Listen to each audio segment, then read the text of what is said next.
Welcome to the No Guilt Mom podcast. I am your host, Joanne Crone, joined here by my figuring out her mic situation, Bree Tucker. Well, hello, but how are you? I was all like, if you watch the YouTube video, it's super cute. She's moving around with her tongue like this. You're thinking. I'm thinking hard. Camden used to have that face too when she was thinking, and she was so cute. I was so like, cute when they're little, but as an adult, it's just your gross tongue you hanging out. You can still be cute as an adult. I think I only get cuter with age, really. That's what I tell myself anyway. I get more wrinkles with age. No, we only get cuter with age. Now I'm making faces. You really gotta join us on YouTube if you're not, because the joys of the extra visuals is so much fun. No, it's fun. And there's a lot of stuff going on. We're gearing up for our big event this year. The Happy Mom Summit is coming so soon. I'm so excited. Oh my gosh, this is our second time doing the Happy Mom Summit. It seems like the last one was only just a few months away. I know. It feels like it just happened. How is it possible that years just zip by as you get older? I know they do. They zip by because it's always like, this is what I was told, that you compare it to the life you've lived already. And so when you're little, you really haven't lived much of life. So time just stretches in front of you. But when you're older, you've lived a lot. So you have a lot to compare to. And then time just gets shorter. I've heard a similar thing. I think what I had heard was that it has to do with memory. So like, memory. Yeah, like how many memories you have that makes it longer. I know. Memories like the corner line. There we go. Shiny object squirrel girls right over here. It's like we can break out into song anytime. I know, right? You never know. But yeah, so it's like it just amazes me how quickly it felt like 2022 just started, and now it's already gone, and we're in 2023, and the whole year is starting all over again. Like there's just all new things, but I'm so excited for the stuff that we have coming up. 2023 is going to be an amazing year, people. We are going to rock it. It is going to be such an amazing year. And one of our episodes that we're starting it off with is this fabulous conversation with Kelly Smith. She is a globally celebrated yoga and meditation teacher and the founder of Yoga for You and host of the iTunes chart-topping podcast, Mindful in Minutes and Meditation Mama. Kelly believes that there is no one-size-fits-all approach to yoga and meditation and encourages her students to find their own personal practice, listen to their bodies, and find inner joy by accessing their most authentic selves and owning their power. And really keep your ear out in this episode because we talk about how it is okay to not like being a mom and like being a mom at the exact same time. And I think that's a message we need to hear more of. It is. So we hope you enjoy our conversation with Kelly. Welcome, Kelly, to the No Guilt Mom podcast. We are so excited to have you because you are all about calm and relaxation and how to really achieve that calm state. So welcome on. Oh, thank you so much for having me. I'm really looking forward to chatting about relaxation and rage and being a mom and all the things. Mom rage. So real. It's so like real. Two sides of the same thing. Like they exist together. Rage and relaxation. It's the two R's of motherhood. It's the yin and the yang. The yin and the yang. I was listening to your story on your own podcast about how you got started in meditation and yoga. And it all started when you were pretty young with your mom. Can you tell us a little bit about that? Yeah, so I started practicing yoga when I was a teenager, first as cross training for my sports. I was an athlete through college, and I started where a lot of people start, which is I wanted the quote, good stretch. I was there to, get bendy. And then when it was Shavasana time, I'd roll up my mat and walk out the door and wait for my mom to pick me up. But then when I was 16, my mom was diagnosed with stage 3 breast cancer. But the story has a happy ending because she's in remission now and is now the greatest Grammy ever. But at that time, I was 16. I was her primary caregiver, and I really had to dive into some of the softer sides of yoga. And that included meditation, that included restorative yoga, visualization, really slowing everything down and focusing more on what was happening like internally as opposed to externally. And then using the tools that I had from my yoga toolbox to then just kind of navigate such a wild and, challenging and emotional time. And I think it's so funny how you said you walk out at Shavasana, because that is my favorite part. Like, give me all the Shavasana of just laying there and doing things. That's like, basically. I was definitely a Shavasana. This is like my deepest, darkest yoga secret. I was a Shavasana skipper, but I'm reformed. But now, if I were to go back and tell like 15-year-old Kelly, who would be like, oh, my sweat and stretch is over, I'm out of here, and be like, Kelly, one day you'll have a career and all you'll do is like lead people through 60-minute Shavasanas and teach them how to meditate, I would have been like, get out of here. That is not a real thing. So, you know, but it's we all a real have room thing. for growth. Yeah, it's a real thing. And that's what I do now. It's so interesting to me because I do yoga on an app and they're always like a minute for Shavasana. And then they're like, if you want to stay in longer, you can. But then they go on and talking. And I'm like, why do they do this? Like, this is the best part for relaxation and everything. And so you now do this all the time. It's funny because we have this class at the gym I call napping yoga. Would you say it's kind of like napping yoga? Or would you say it's something different? So yoga nidra does translate to yogic sleep, but I want to hear about this napping yoga. Tell me about the class that you're yoga? Give me more content. Yeah, tell me about it. It could have been restorative. It was long stretches. It was like 3 minutes in a hold and like you're supported by blocks and you use straps and restorative yoga. That's what I go to now on Fridays. I love it. It's a really great way to unwind the end of the week. 100%. I love restorative yoga. It's something that I love and I teach people how to teach it, but that gives me good context to nap yoga. So, and it sounds lovely. Yoga nidra, it does translate into yogic sleep, but what it's going to feel like is, and the reason we do that, we call it yogic sleep, is because we're actually trying to put the body to sleep so we can keep the consciousness awake so that we can do some work on some of the non-physical layers. So it will feel like a long guided meditation. You'll get into like the most comfortable Shavasana ever. You'll get bolsters, you'll get blankets. It'll feel like a little yoga sleepover. And then you'll just listen to the voice of a guide who's going to lead you through different exercises. Like you'll do some more detailed like body scans, you'll do some breath, you'll do some visualization. And one piece that's really kind of sets yoga nidra apart is the use of an intention. We call it a sankalpa.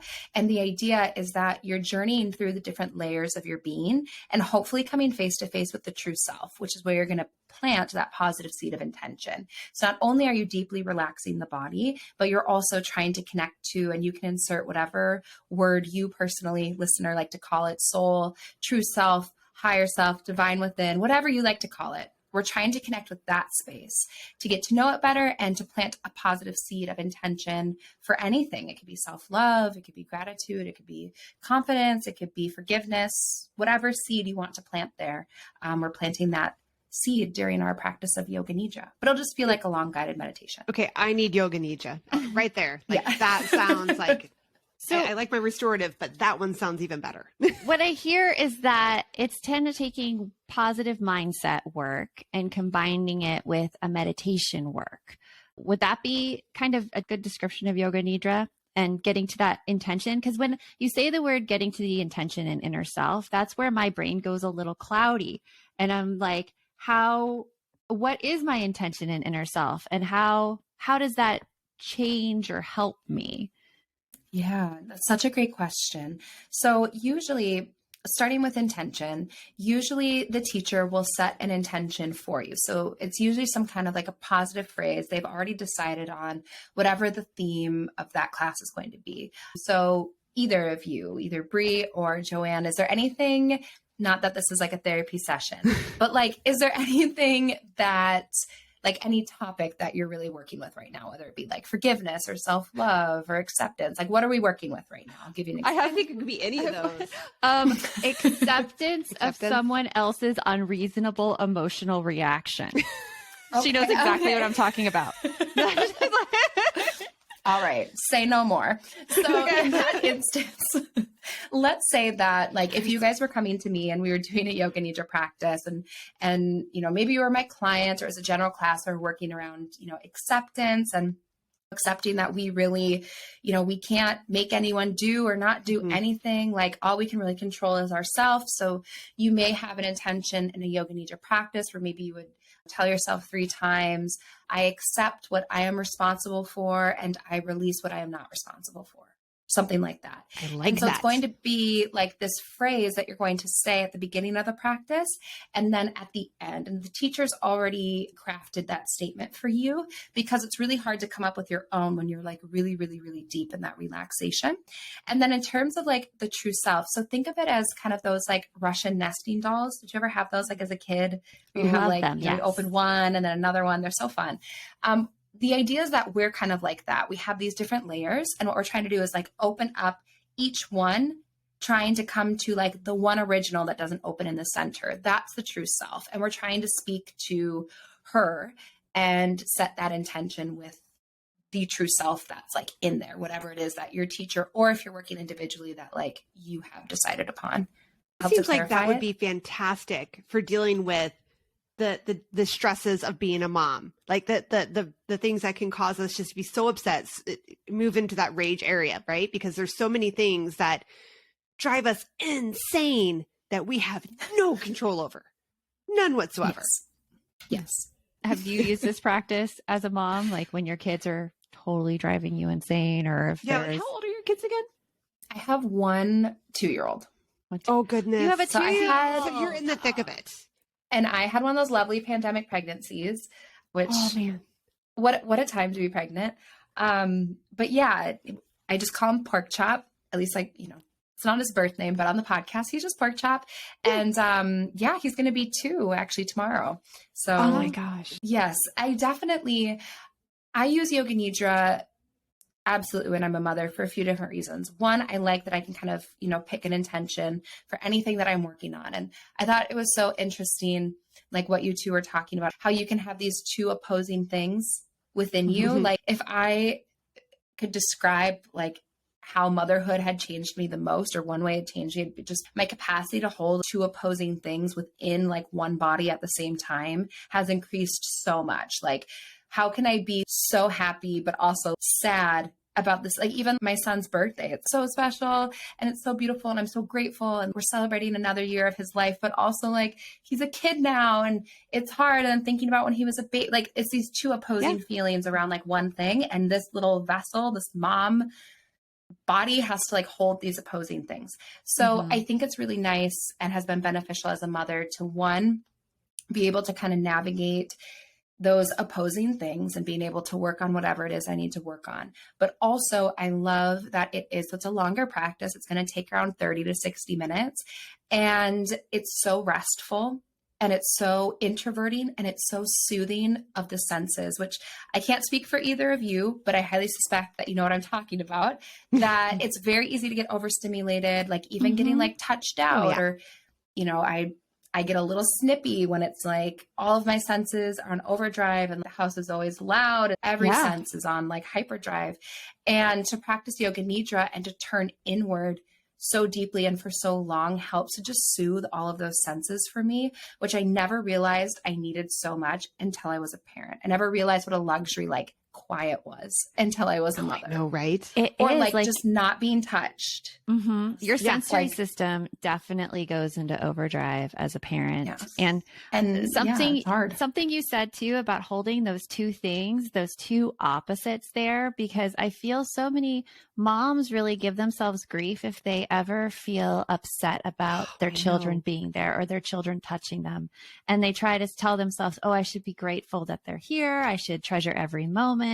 But where you're saying like just holding those 2 things, yes, you are grateful, but yes, you also need this time to unwind and let your sensory system like get back to its very calm, unstimulated state. Well, I mean, and I think it also something that you said that's really important. And I think that Kelly was talking about as well. Just we're allowed to have those feelings. It is okay. And and I was telling you this earlier in the week, we were talking about the whole, like, oh, I should be grateful thing. And I'm like, I don't know, that whole like November when everybody does all those social media posts of like my 30 days of gratitude. And sometimes I feel like it is just made to make you feel like crap. Right? I can see it. Yeah. Because like, I mean, on one hand, I get the gratitude. I really do. We need to be thankful. We need to be positive. Like we need to get out of the downer mindset of that. Things are just not working my way and it's just everything's falling apart. But at the same time, when everybody keeps saying to you, or you keep seeing people be like, oh, I'm so grateful that my kids are healthy. I'm so grateful that, I have a roof over my head. It almost feels like sometimes it's taken away the validity of your being allowed to be angry that you've got a leak in your roof. Mm-hmm. You being angry that your kids are fighting nonstop this week and and nobody is helping out around the house. Like, it kind of makes you feel like, okay, I'm being a schmuck for being upset about it. Sorry, can you tell that's a bit of a pain point there for me? Point. That's no. I'm interested to hear what you have to say about it, Kelly. Oh, I have so much to say about it because I couldn't agree more in many different ways. I have several things to say about it. One, what you're describing, like the first thing that comes to my mind is pregnancy. And like when people so like I had a really, really rough pregnancy with my son. And also I found out I was pregnant March of 2020. And I didn't have my first appointment to almost 16 weeks because they deemed pregnancy non-essential. It was a whole thing. And I remember there were moments, not all, and the moral of all of this is usually two things can be true at the same time. And I remember having such opposing feelings because I was struggling so much, being so sick, being pregnant, but also so happy that I was finally going to be a mother. And I felt really guilty for having those moments, being like, because you hear all the time, well, at least you can have children, which is true, right? This is true. And this exists. And also the other thing that is true and that can exist is I was really, really sick. I was in bed for a lot of it. It was COVID. I was worried about my business. My husband was a medical resident. Like, I couldn't get a doctor's appointment. Man. That was stressful. That's a lot of stress. And both of these things can exist at the same time. And they're both okay. You can exist in this space where you absolutely can be so grateful for the fact that you are creating and giving life within your body and you're pregnant. And it's not all rainbow sunshines and, skipping through the flowers because, there's, you can also be like, I'm so tired of throwing up, which is all I've been doing for months or whatever it is. Both of these things can exist. And the fact that you are tired of throwing up or, whatever it is, that doesn't mean that you love your child less or that you're less grateful for this other piece. And I think about it now, like with motherhood and these two opposing sensations, I can love my child and I also can love running a business at the same time. They don't make me worse at the other. It's not that, because I'm also a mom that somehow makes me less than in my business role, or because I am a businesswoman and I run a business or run a podcast that somehow makes me less than as a mother. These two things can exist at the same time. And I think it's important that we recognize kind of the duality of life and that we don't live in this it's either option A or it's option B. Life is complex, it's nuanced, and there's always so much more to it than what meets the eye. And I think we as mothers have to recognize that within ourselves and give ourselves more space. If your kid came to you and said, Mom, I'm feeling happy that it's my last day of school because I completed 3rd grade, but I'm feeling really sad because I'm going to miss my friends this summer. You wouldn't be like, well, at least be grateful you're getting an education because there's places that don't have access to education. Like, you wouldn't treat your children that way, but we're so hard on ourselves for having these complex emotional systems. And I think it's important to not only honor that space, but to model that for our children, that even mom can have these opposing things within her, and that's okay. Yeah, it's interesting you use that example about a kid with two opposing feelings, because I feel like growing up, that was exactly how the adults treated us when we had those two things. We were always told to be grateful, be grateful, be happy, and look on the bright side. And we've since realized that that's not the best thing to tell people. It's really invalidating a lot of feelings there. Well, you also can't exist that way, right? Like just being like, okay, I'm just going to stuff those feelings aside and pretend like I don't really have them. Yeah, no, you can't do that. Then what do you do when something bad happens? Right. You can't feel good about, like, when something tragic happens, if it's always, look on the bright side, just, shove it down deep. Like, you aren't equipping people or our children to be able to navigate true hardship that comes with life. Right. That's exactly right. And so when you do yoga nidra, and you take the time and you reset your nervous system. My first question is, do you have to go outside the house to do this, or what boundaries do you set around yourself that was to let you be in this state? That was my question too. I'm like, how do you Okay, so you usually do it at night. So I'll give what I do and then I'll tell you what my students usually do because it's a little bit different. So I personally do it at night. It's because you're just listening to the voice of a guide. It can be recorded. I have full yoga nidra practices on my podcast, and I can just like lay down in bed after pork chop has gone to sleep, and I've just, let my husband know, like doors shut, leave me alone. And then I'll just like hit play and I'll lay in bed and listen to it. I encourage my students, if they can, to leave the house and go to a place to take a yoga nidra practice if it's available to them, because there's something I think so important too about leaving your space and stepping into a new space with the specific intention of having this practice and having this time carved out for you. Because it's really easy for me to say, okay, well, I'm going to take this time, but I'm going to take like the minimum amount of time. I have this 30-minute practice, so I'm just going to do 30 minutes and be done. Versus if you're going to a class, like I do yoga nidra and I play those big crystal singing bowls. So I'll do like a sound bath with it. It's really nice. And that's like 75 minutes, which we wouldn't usually carve out for ourselves. So I encourage people to go like take a class, go have that experience, have that time carved out, like set aside if you can. It can really just like elevate the experience. But technically you don't need to do that. You just need to hit play and listen to the sounds of a guide. So that's what I would say as a teacher, but also my answer as just a human. That's fun. I would totally Google yoga nidra after this. We all need it, and I love doing it and sharing it. So what, Kelly, are you looking forward to right now in your own life? A lot of things. Again, it comes back to that, like these two opposing things. I think I'm looking forward to the changes that I see on the horizon. So something ever since I became a mother, I've really been trying to honor the fact that like I'm doing less of what I don't want to do, particularly like in terms of like my business and the work that I do. I've kind of gotten a little more, you know what, that doesn't bring me joy. I don't even like doing that. So I'm going to stop doing it. Like I only have a finite amount of time and resources and, energy to give.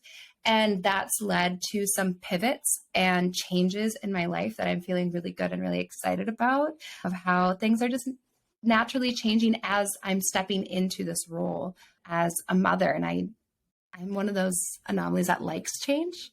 And so I am too. I like the change.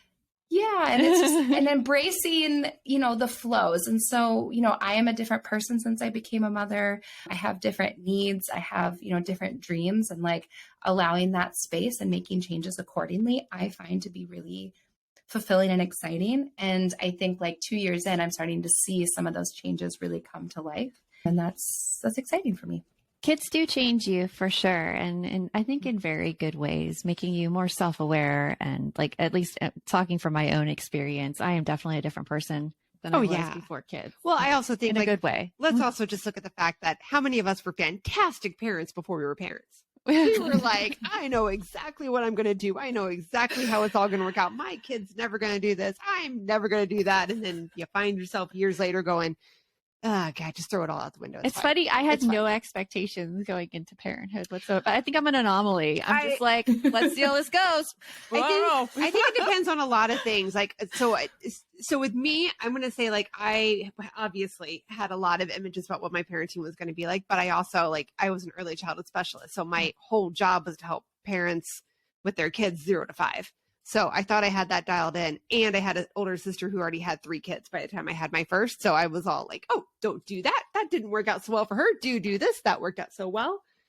And then it's like, again, those two sides of the coin. Like you can't, the more you try to control it, the more that chaos is going to ensue. Exactly. I think control breeds chaos, actually. I think it does too. And just letting go with the flow and like accepting things as they are. And as you said at the beginning, with that intention, what was the intention you gave me? I like accept what I am responsible for and release what I am not. Okay, I will need to be saying that. I accept what I am responsible for and release what I am not. Which again, I think is a fantastic mantra for every parent out there. Yes. Especially every mom, because again, we feel like we're responsible for everything. Exactly. And we just aren't.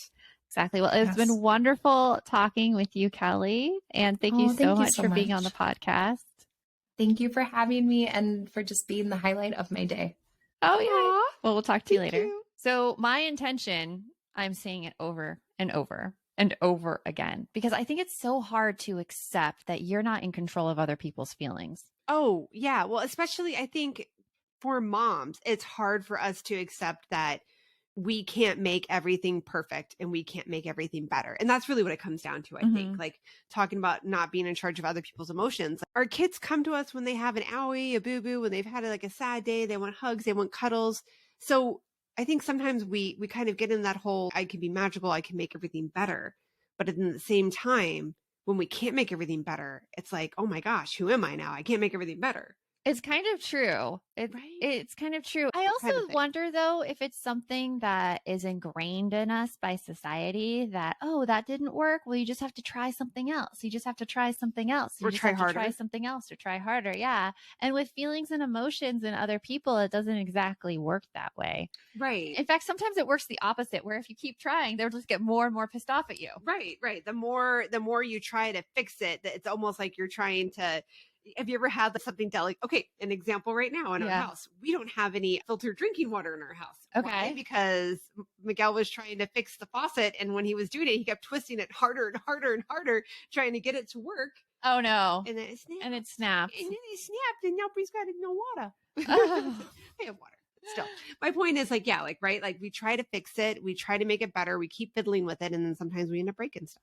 Yeah. And it's hard. It's hard when you're dealing with other people and being able to accept that. Like it is something I still work on every single day, that I am in charge of my own emotions, but I cannot just like figure out, or I cannot change how other people feel. That goes for my kids, that goes for my relatives, that goes for my friends. Like I have no control in that area, and accepting that is very difficult. It is. And on top of it too, not taking it on. Not to, yeah. Right. Like when someone's really sad or upset with you and like being like, okay, I'm not going to take on them being, especially your kids. Mhm. And I think your family, well, actually, no, everything you just said, family, Everything. friends, like when someone is sad, when someone is hurt, when someone is upset, not taking on that burden. And it's Is hard, another hard one. because, as you know, I have someone upset with me right now that I cannot do anything about. And I'm looking to see, like, what can I do that Yeah. will fix the problem? And I can't let go. And it's causing me so much stress and anxiety. And We need to get you to know yoga. I need some yoga nidra. I need Yeah. to be able to let go of this since I have no control over it. Remember, the best mom's a happy mom. Take care of you. We'll talk to you later. Thanks for stopping by.